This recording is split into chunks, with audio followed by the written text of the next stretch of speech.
नमस्कार, उत्तराखंड समाचार में आप सभी का स्वागत है। मैं हूं योगेश धस्माना। सबसे पहले मुख्य समाचार। शीतकाल के लिए आज रात 9:07 पर बंद किए जाएंगे बद्रीनाथ धाम के कपाट। इस साल अब तक 14,24,000 से अधिक श्रद्धालुओं ने किए भगवान बद्री विशाल के दर्शन।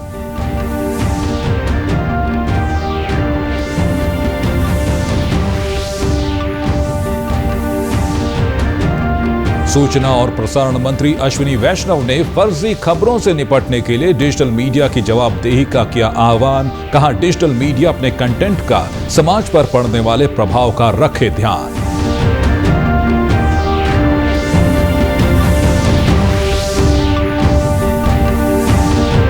और देहरादून में हादसों के लिहाज से संवेदनशील स्पॉट पर वाहनों की रफ्तार कम करने के लिए लगाए जाएंगे स्पीड ब्रेकर। सड़क सुरक्षा समिति की बैठक में अधिकारियों को दिए गए निर्देश। और अब समाचार विस्तार से। चमोली जिले में स्थित बद्रीनाथ धाम के कपाट शीतकाल के लिए आज रात बंद हो जाएंगे। इस मौके पर मंदिर को कई क्विंटल गेंदे के फूलों से सजाया गया है। आज ब्रह्म मुहूर्त में सुबह 4 बजकर मंदिर खुला और रोज की तरह 4:30 बजे से ही रावल अमरनाथ नंबूदरी ने अभिषेक पूजा संपन्न कराई।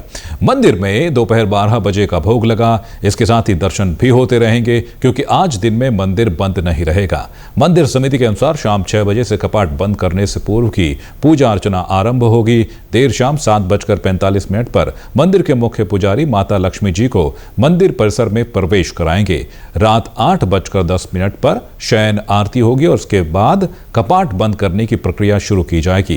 रात 9 बजे तक भगवान बद्री विशाल को माणा महिला मंडल की ओर से तैयार किया गया घृत कंबल ओढ़ाया जाएगा। इसके बाद ठीक 9:07 पर कपाट बंद किए जाएंगे। कपाट बंद होने के अवसर पर बड़ी संख्या में श्रद्धालु बद्रीनाथ पहुंचे हैं। इस साल अब तक 14,24,000 से अधिक श्रद्धालुओं ने बद्रीनाथ धाम में आकर दर्शन किए हैं। आज भगवान बद्री विशाल के जो है कपाट रात्रि को 9:07 पर बंद हो रहे हैं और मुझे बताते बड़ी खुशी हो रही कि अभी तक लगभग 14,24,171 जो तीर्थयात्री ने बद्रीनाथ धाम के दर्शन किए और बहुत अच्छे और सुगम तरीके से सभी श्रद्धालुओं को दर्शन हुए। और हमारे सारे मंदिर प्रशासन और पुलिस प्रशासन और सभी लोगों का इसमें बड़ा सहयोग रहा है और उन सबके लिए मैं शुभकामनाएं अर्पित करता हूं। और साथ ही साथ ये भगवान से बद्री विशाल से ये प्रार्थना करता हूं कि सभी के लोग जीवन में सुख समृद्धि और शांति बनाए रखें। इसी का जय Badri Vishal.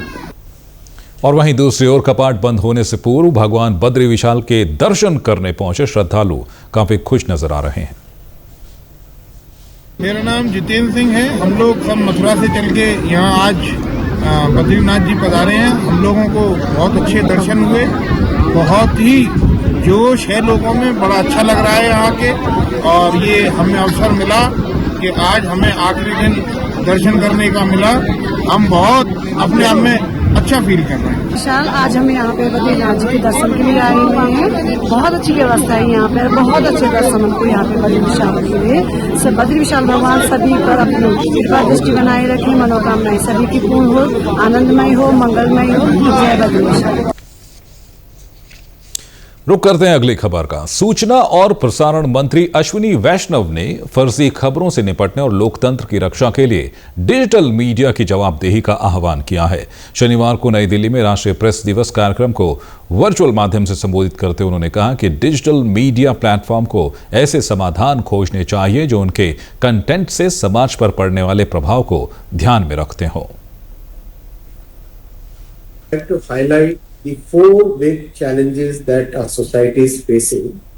The first challenge is the challenge of fake news and disinformation. Since the platforms do not verify whatever is posted on those platforms, who will take the responsibility for the content which is published on the platforms? So this construct of safe harbor, which was developed during the 1990s, is it still relevant? This is a debate which is right now happening in many parts of the world. It is well known today that many riots, including some in the developed world, many acts of terrorism, many in the rich world, and interference in democratic processes, including many instances in the developed world. Such instances have occurred because the platforms shied away from the responsibility for the country. With our diverse society, we have to be extra careful. Therefore, when the circumstances are different, shouldn't there be a different matrix for the platform? Shouldn't there be more responsibility on the platform? और केंद्रीय मंत्री ने यह भी कहा कि digital media सही तथ्यों की जगह एल्गोरिदम के आधार पर कंटेंट का चुनाव कर रही है, जो कई बार घातक साबित होता है। Friends, is the algorithmic bias evident on the platform? Unfortunately, these algorithms tend to prioritize content which incites strong reactions. So, regardless of the factual accuracy, the platforms and the algorithms have a tendency to maximize the content which generates such strong reactions. In a country as diverse as India, misinformation and such algorithmic bias can have serious social consequences. We have seen this in multiple instances. This approach is, in my opinion, irresponsible and it is dangerous for us. और राष्ट्रीय press दिवस प्रति वर्ष 16 नवंबर को मनाया जाता है। इस दिन प्रेस परिषद ने काम करना शुरू किया था। सूचना और प्रसारण मंत्री ने लोकतंत्र के संरक्षण में मीडिया की भूमिका का उल्लेख किया। उन्होंने कहा कि भारत में विविध मीडिया पारिस्थितिकी तंत्र है, जिसमें 35,000 से अधिक पंजीकृत समाचार पत्र, कई समाचार चैनल और एक मजबूत डिजिटल बुनियादी ढांचा शामिल है। भारत को हाइपरसोनिक मिसाइल के परीक्षण में बड़ी सफलता मिली है। देश के रक्षा क्षेत्र में अनुसंधान के लिए प्रसिद्ध डीआरडीओ ने लंबी दूरी की हाइपरसोनिक मिसाइल का सफल परीक्षण किया है। ओडिशा के तटीय इलाके में स्थित एपीजे अब्दुल कलाम द्वीप पर यह परीक्षण किया गया। रक्षा मंत्री राजनाथ सिंह ने अपने एक्स पोस्ट में लिखा है कि भारत ने लंबी दूरी की हाइपरसोनिक मिसाइल का सफलतापूर्वक उड़ान परीक्षण करके एक बड़ी उपलब्धि हासिल की है। यह एक ऐतिहासिक पल है और इस उपलब्धि ने हमारे देश को उन चुनिंदा देशों के ग्रुप में शामिल कर दिया है जिनके पास ऐसी महत्वपूर्ण सैन्य तकनीकों की क्षमता है। उन्होंने इसके लिए डीआरडीओ, सशस्त्र बलों और उद्योगों को बधाई देते हुए इसे बेहद महत्वपूर्ण सफलता करार दिया। इस हाइपरसोनिक मिसाइल को भारतीय सशस्त्र बलों की सभी सेवाओं के लिए 1500 किलोमीटर से अधिक दूरी तक विभिन्न पेलोड ले जाने के लिए डिजाइन किया गया है। और यहां वक्त हो चला एक छोटे से ब्रेक का। ब्रेक के बाद फौरन हाजिर होते हैं। आप बने रहिए हमारे साथ।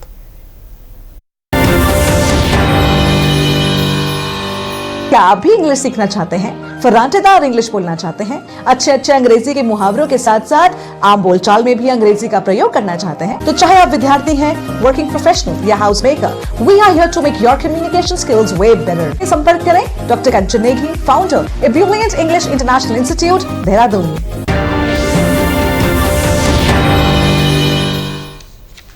ब्रेक के बाद आपका एक बार फिर से स्वागत है। देहरादून में पिछले कुछ दिनों से लगातार सड़क दुर्घटनाओं के मामले बढ़ते जा रहे हैं। देहरादून के जिलाधिकारी सविन बंसल ने सड़क सुरक्षा समिति की बैठक कर अधिकारियों को सड़क व्यवस्था सुधारने के कड़े निर्देश दिए हैं। जिलाधिकारी ने कहा है कि संवेदनशील स्पॉट्स पर गाड़ियों की रफ्तार कम करने के लिए स्पीड ब्रेकर लगाए जाएंगे, साथ ही खराब ट्रैफिक लाइट्स दुरुस्त करने के निर्देश दिए गए हैं।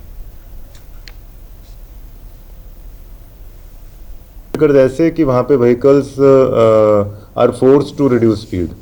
रंबल स्ट्रिप से कई बार हमने देखा है कि वो इफेक्ट नहीं आ पाता, तो हमने जो हमारे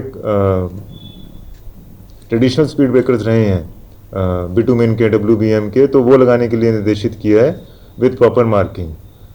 सो ये हमारे कुछ स्ट्रेचेस SSP साहब ने और RTO ने चिन्हित किए हैं और वो लिस्ट प्रोवाइड कर दी गई है PWD को, और मनी जो है उसके लिए हम अपने सोर्सेज से देंगे। तो ये स्पीड ब्रेकर्स उम्मीद है कि हमारे अगले माह तक वनरेबल सिटीज़ में लग जाएंगे। सेकंड है कि जो ख़राब ट्रैफिक लाइट्स हैं, हालांकि वो बहुत कम प्रतिशत है, तो उसके लिए भी SSP साहब ने विदिन 10 डेज वो ठीक कराने के लिए निश्चित किया है। जिलाधिकारी सविन बंसल ने आम जनता से भी अपील की है कि यातायात नियमों का पालन जरूर करें। आपको याद है कि सड़क दुर्घटनाओं के मामलों को लेकर मुख्यमंत्री पुष्कर सिंह धामी ने भी संजीदगी दिखाई है और उन्होंने अधिकारियों को निर्देश दिया है कि नियमों का कड़ाई से पालन किया जाए। देहरादून में सभी बार, होटल, रेस्टोरेंट और पब आदि को सप्ताहांत के लिए मिली 1 घंटे की अतिरिक्त छूट को समाप्त कर दिया गया है। रात में शराब के नशे के कारण बढ़ती दुर्घटनाओं के दृष्टिगत ये फैसला लिया गया है। देहरादून के जिलाधिकारी सविन बंसल ने आबकारी मैनुअल के सेक्शन 59 में वर्णित विशेषाधिकारों का प्रयोग करते हुए इस संबंध में आदेश जारी करके वर्षों पुरानी व्यवस्था को समाप्त किया है। अब अन्य दिनों के समान ही सप्ताहांत में भी सभी होटल, रेस्टोरेंट, बार, पब में बार संचालन रात 11 बजे तक ही किया जाएगा। अब तक सप्ताहांत में बार आदि के बंद होने का समय अन्य दिनों की अपेक्षा 1 घंटा देरी से रात्रि 12 बजे तक निर्धारित था। हरिद्वार में मुख्य विकास अधिकारी आकांक्षा कोंडी की अध्यक्षता में आगामी नगर निकाय स्थानीय सामान्य निर्वाचन की तैयारियों और व्यवस्थाओं को लेकर बैठक की गई। शनिवार को हुई बैठक में मुख्य विकास अधिकारी ने कहा कि लंबित टेंडर प्रक्रिया समय से पूरी कर ली जाए, पोलिंग बूथों का निरीक्षण कर वहां पर जो भी कमियां हैं उसकी सूचना लिखित में उच्च अधिकारियों को दी जाए। मुख्य विकास अधिकारी आकांक्षा कोंडे ने सभी नोडल, सह नोडल अधिकारियों को कहा कि अलर्ट मोड में रहकर अपनी अपनी तैयारी पहले से ही कर लें। नगर निकाय निर्वाचन की तारीखें कभी भी घोषित की जा सकती हैं। तो इसी के साथ अभी तक के समाचार समाप्त हुए। दूरदर्शन समाचारों से जुड़े रहें। मिलते हैं एक बार फिर शाम 5 बजे के बुलेटिन में। तब तक के लिए नमस्कार।